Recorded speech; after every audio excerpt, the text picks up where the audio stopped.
පික්මි එකේ ත්‍රිවිල් දුවන අපිට මේක ත්‍රිවිල් එකේ දෙන්නයි දාන්න පුළුවන්. ඒක පික්මි ආයතනෙන්ම සදන් කරලා තියෙනවා.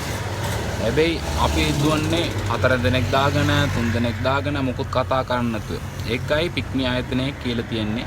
අපි ඕඩර් එක ගත්තපු ගම් අපි කෝල් එකක් ගන්න ඕනේ කස්ටමර්ට. එතකොට අහන්න ඕනේ 3 දෙනෙයිද 3 දෙනෙයිද කොහොමද කියලා.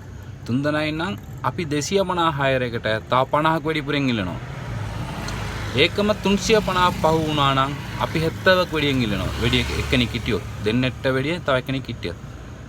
ඒකම 450ක් වුණොත් 100ක් වැඩියෙන් ඉල්ලනවා. ඒකට එයා ඉතින් ඔයා කැමති ගාන ඩ්‍රයිවර්ලා කතා කරලා ඉල්ලලා ගන්න.